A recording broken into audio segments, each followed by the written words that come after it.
पोल में आपका स्वागत है। मैं हूं प्रज्ञा और इस वक्त है हमारे साथ झांसी से सपा प्रत्याशी श्री सीताराम कुशवाहा जी। उनसे हम आने वाले चुनाव के विषय में चर्चा करेंगे, उनकी क्या क्या तैयारियां हैं, इस सब के बारे में उनसे जानने की कोशिश करेंगे। तो आइए। नमस्कार सर। नमस्कार। सबसे पहले तो आपको बहुत बहुत बधाई। धन्यवाद। यहाँ झांसी की अगर बात करें तो यहाँ पिछले 10 साल से बीजेपी का शासन है, तो कितनी मुश्किलें हैं, कितनी चुनौतियां हैं यहाँ पर? ऐसा है, यहाँ झांसी में 10 साल से बीजेपी का शासन है, प्रदेश में बीजेपी का शासन, केंद्र में बीजेपी का शासन, यहाँ के विधायक बीजेपी के, सांसद बीजेपी के, मेयर बीजेपी का और जिला पंचायत अध्यक्ष बीजेपी। उसके बाद यहाँ जो समस्याएं, इतनी अपार समस्याएं हैं कि यहाँ विधायक हो या सांसद हो या प्रदेश की सरकार हो, भाजपा की या केंद्र की सरकार हो भाजपा की, इन सब ने झांसी की जनता को धोखा दिया, विकास के नाम पर ठगा है। विकास का कोई काम ऐसा नहीं किया गया, धरातल पर कोई काम नहीं हुआ, कार्यों में काम होता है। यहाँ स्वच्छ झांसी, सुंदर झांसी के नाम पर बड़े बड़े स्मार्ट सिटी में भी नाम है, स्मार्ट सिटी में भी नाम है, स्मार्ट सिटी में नाम है। अगर आप जाकर देखें तो केवल हमारे आवास विकास से लेकर मेडिकल कॉलेज तक स्वच्छ झांसी और सुंदर झांसी दीवारों पे मिलेगी, जो ओवर ब्रिज के पिलर है उस पर मिलेगी, लेकिन धरातल पर कोई काम नहीं हुआ है। अगर हम ये देखें कि विकास के नाम पर जो ये इस शासन ने कहा था कि हम ये पर्यटक हब बनाएंगे, लेकिन पर्यटक हब के नाम पर भी झांसी की जनता को ठगा गया। लक्ष्मी तालाब अपने आप आंसू बहा रहा, वहाँ 57 करोड़ रुपया आया था उसके विकास के लिए, जिसमें से लगभग 46.50 लाख करोड़ रुपया खर्च हो गया, लेकिन लक्ष्मी तालाब में उस 46 करोड़ रुपए में केवल मिट्टी उठी है, उसकी सुंदरता और खराब कर दी गई है। तो ये है। और आज आप देखें तो जगह जगह नालियां भरी पड़ी हैं, सफाई नहीं हो रही है, क्षेत्रों में लोगों को पानी नहीं मिल रहा है, और यहाँ जाम की तो इतनी खराब स्थिति है कि ये हमारा इलाइट चौराहा हमारे झांसी का हार्ट है, लेकिन इतना बड़ा चौराहा है, लेकिन पुलिस की या प्रशासन की या शासन की कोई व्यवस्था नहीं है। पहले भी यहाँ जनता थी, आज भी जनता निकलती है, पहले भी गाड़ियाँ थी, आज भी व्हीकल हैं, वो ही चल रहे हैं, लेकिन यहाँ घंटों लोग जाम छपे फंसे रहते हैं। अगर सीपी बाजार हो तो फंसे रहते हैं, मेडिकल कॉलेज हो तो फंसे। जाम की इतनी खराब स्थिति है कि यहाँ का शासन और प्रशासन आंख मूंद कर बैठा है, बस कार्यों में काम होता है, धरातल पर कोई काम नहीं। यहाँ हम 2 दिन से हैं, शहर में तमाम जगह हम लोग घूम रहे हैं, तो कुछ जो बीजेपी समर्थक लोग हैं उन्होंने कहा कि यहाँ का इंफ्रास्ट्रक्चर मजबूत हुआ है, रोड्स बने हैं, हाईवे बने हैं,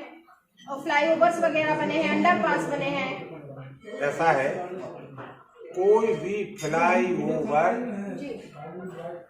भारतीय जनता पार्टी के शासन में नहीं बना। फ्लाईओवर जो हमारा सीपी बाजार का बना है वो अखिलेश सरकार में उसका शिलान्यास हुआ था, और उसका 2012 से लेकर 2017 तक लगभग उसका 75% काम हो गया था।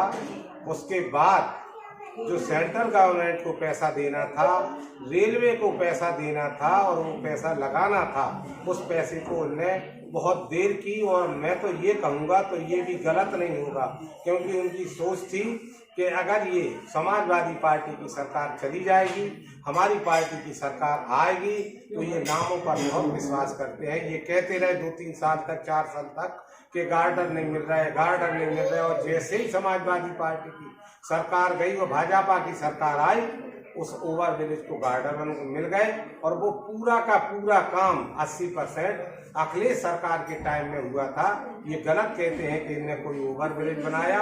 ये बता दें कि 5 साल में इनने कोई ओवर ब्रिज बनाया हो, कोई भी 1 यूनिट बिजली पैदा करने का कोई वो कारखाना लगाया हो, या जो हाईवे और जो ये बने हैं, ये सब नंदनपुरा से लेकर और मेडिकल कॉलेज तक अखिलेश सरकार के टाइम में ये रोडों का काम हुआ था। ओवर ब्रिज का काम हुआ था और जो नीचे अंडर ब्रिज बने थे वो भी 2017 के पहले बने थे, बाद में कोई नहीं बने। सर, इस बार आपका चुनावी मुद्दा क्या है? हमारा चुनावी मुद्दा है बेरोजगारी, भ्रष्टाचार, महंगाई, बेरोजगारों को रोजगार न मिलना, हर चीज निजीकरण में जाना, वृद्धावस्था, विधवा और विकलांग पेंशन बंद कर देना, या जो हमारे सरकारी विभाग हैं उनमें 6-6 माह तक वेतन नहीं मिलता है, कर्मचारी परेशान होते हैं। दूसरा ये है कि जो संविदा पर कर्मचारी थे, क्योंकि ये हर क्षेत्र में निजीकरण को देखे जा रहे, और जो भी संविदा पर कर्मचारी लगाए थे इनने उसको भी आउटसोर्स पर डाल दिए ठेकेदारी प्रथा में। वो तो 6-6, 7-7 हज़ार रुपये माह पर वो लोग काम कर रहे हैं और उनको 2-2, 4-4 माह तक तनख्वाह नहीं मिलती है। तो हमें इन सारी चीज़ों को, महंगाई, भ्रष्टाचार, बेरोजगारी, छात्रों को रोजगार नहीं मिलना, पानी नहीं मिलना, सफाई नहीं होना, इन सारी चीज़ों को लेकर हम जनता के बीच में जाएंगे और जो हमारी सरकार का एजेंडा है, जो मैनिफेस्टो है, वो हम लेकर जनता के बीच में जाएंगे। इस समय का अगर 5 साल की बात करें तो सबसे बड़ा मुद्दा जो आया है वो है किसानों का। और आज आपने देखा होगा एक होर्डिंग लगी थी झांसी में जिसपे लिखा हुआ था कि ऋण माफी से किसानों को बहुत सहायता मिला है। इसके बारे में आप क्या कहेंगे? इसके बारे में मैं अगर ये कहूँ कि भाजपा एक झूठ का पुलंदा है, वो बिल्कुल गलत बोलते हैं, झूठ बोलते हैं। यहाँ का किसान जो है उसको जब उसका बीमा कराया जाता, किसान बीमा कराया जाता, तो उसकी किस्त बीमा की उसके बैंक से कट जाती, और जब कोई उसका नुकसान होता है तो ये सरकार, बैंक वाले ये कहते हैं कि उनका अकाउंट नंबर नहीं मिल रहा। हजारों किसान ऐसे हैं जिन्होंने बीमा में पैसा किस्त तो जमा की, लेकिन उनको नुकसान का बीमा फसल का आज तक 200-2000 कुछ लोग ऐसे हैं उत्तर हैं झांसी के 4-5 विधानसभाओं के जिनको आज तक उस बीमा का पैसा नहीं मिला। तो किसानों के लिए कोई काम नहीं किया गया। अभी जो बजट निकला, परसों बजट आया है, उसमें ना तो छात्रों के लिए कोई सुविधा, ना किसानों के लिए कोई सुविधा, ना हमारे बुंदेलखंड को जो पर्यटक हब बनाया जा रहा था, ना उसके लिए कोई सुविधा। केवल कागजी कार्रवाई होती है, धरातल पर कोई काम नहीं। आपकी पार्टी को मतलब ये आरोप लगता रहा है हमेशा से कि परिवारवाद का आरोप लगता रहा है। ये कहा जाता है कि अगर सपा सरकार आती है तो एक जाति विशेष के बारे में ही सारे काम होते हैं या फिर उन्हीं का ही सुना जाता है। ऐसा है, मैं जो अभी आपसे कह रहा था बिल्कुल गलत है, मिथ्या है। परिवारवाद का या जातिवाद का कोई नहीं है। अभी हाल में मैं बता दूं, हमारे मेडिकल उसमें अभी कुछ सेकेंड क्लास की भर्तियां निकली थी, और जिसमें उन लोगों को सवर्ण प्लस बैकवर्ड से और दलित से भरी जाना थी। इन्होंने पूरी की पूरी 19 वैकेंसी जनरल क्लास से भर दी और केवल आप अधिक से अधिक छात्रों को दे दी। ये मैं नहीं कह रहा, आप उठा के देख लें, नेट पर डालें। उसके बाद जो 69,000 कुछ टीईटी और इन छात्रों को जो नौकरियां दी गई थी, उन 69,000 में जो भर्तियां की गई उनमें 19,080 भर्तियां दलित और बैकवर्ड की थी। उनको भी इन्होंने जनरल से भर दिया, उनका भी हक नहीं मिला। और ये कहते हैं कि परिवारवाद। तो मैं ये आपसे कहना चाहता हूँ, इनके जितने भी नेता हैं उनके भी हम वो स्वर्गीय जो हमारे प्रदेश के मुख्यमंत्री जी रहे, उनका बेटा सांसद है, एक बेटा विधायक, एक बहू को नातिन बहू को टिकट मिला है।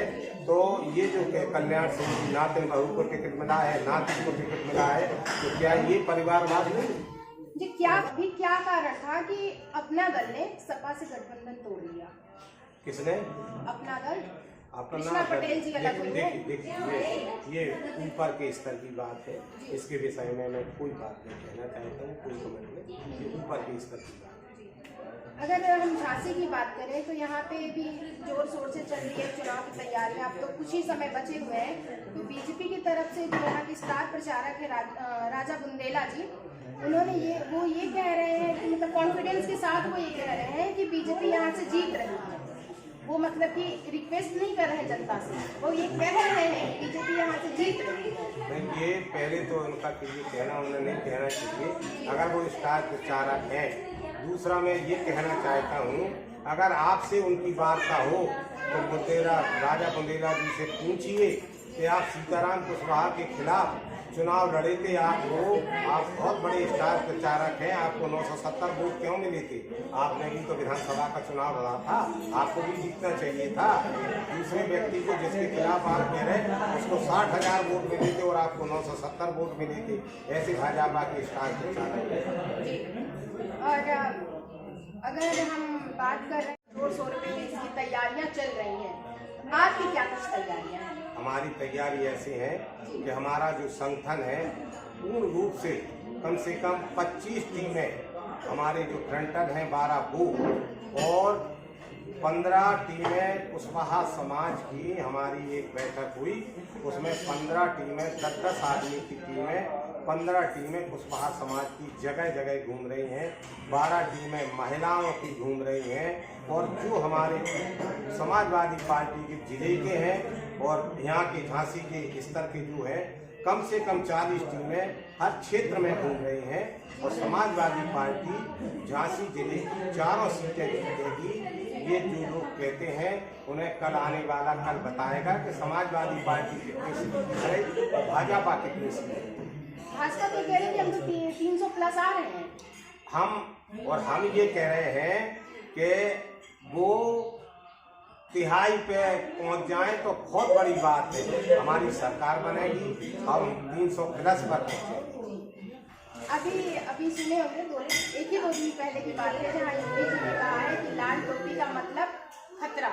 मोदी जी ने भी यही कहा कि लाल टोपी का मतलब खतरा, लाल टोपी का मतलब है हिस्ट्री सीटर।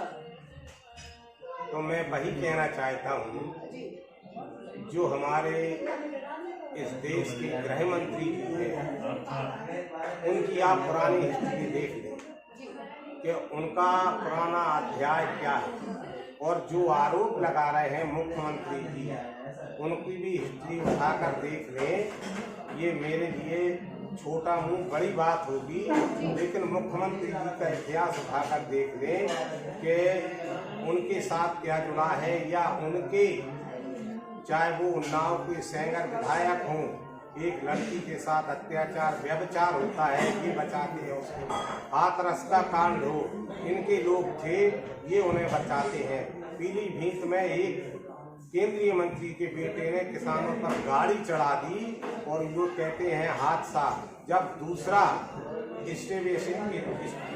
आयोग आया और उसने जांच की तो उसने कहा ये हादसा नहीं है, ये सुनिश्चित ढंग से एक कार्रवाई की गई और ये षड्यंत्र रचकर किसानों के ऊपर गाड़ी चली। अगर आप इस विधानसभा क्षेत्र से जीतते हैं तो जनता के हित में किया जाने वाला आपका पहला कार्य क्या होगा?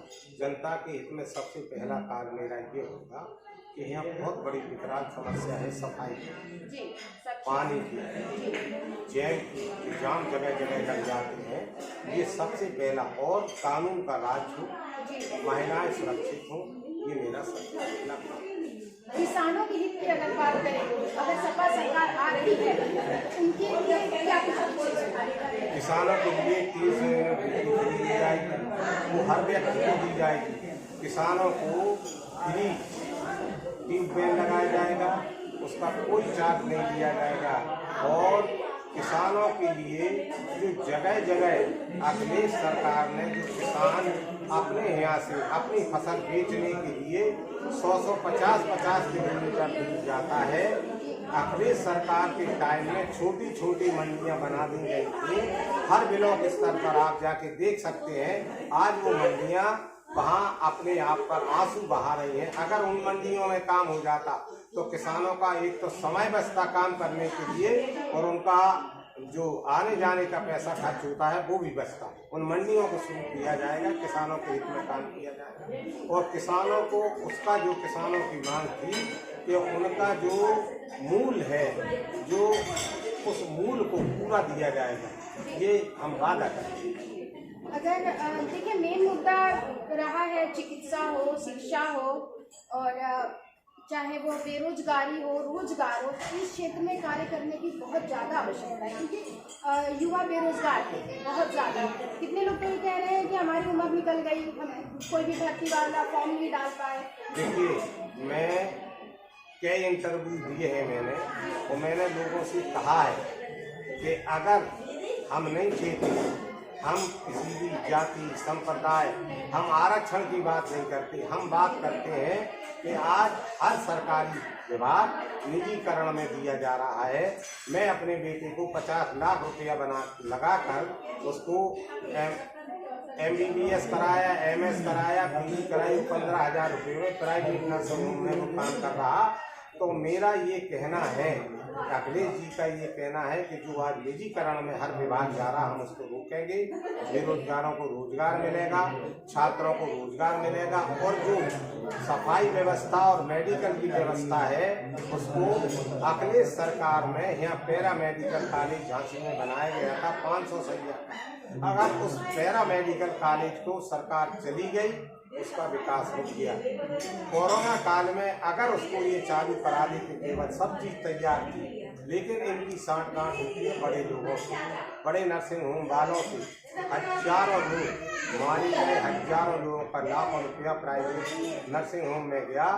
हमारी सरकार आती है तो हम सबसे पहले मेडिकल स्वास्थ्य व्यवस्था दुरुस्त करेंगे, उनमें सुविधा मुहैया कराएंगे और जो पैरा मेडिकल कॉलेज आज अधूरा कराए। अगर सर हम आरक्षण की बात करें तो आपको क्या लग रहा है कि आरक्षण किन लोगों को मिलना चाहिए? ऐसा है,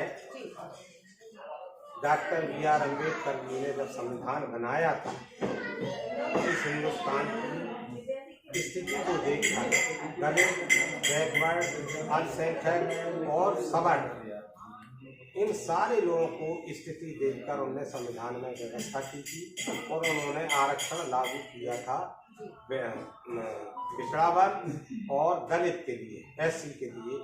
अब वो आरक्षण में अभी मैंने आपको बताया कि जी 6,900 भर्तियाँ शिक्षकों की थी, वो आरक्षण उनको उनमें से 19,080 भर्तियाँ, 69,000 में से 19,080 भर्तियाँ रिजर्व क्लास की थी, लेकिन उन्होंने नहीं दी।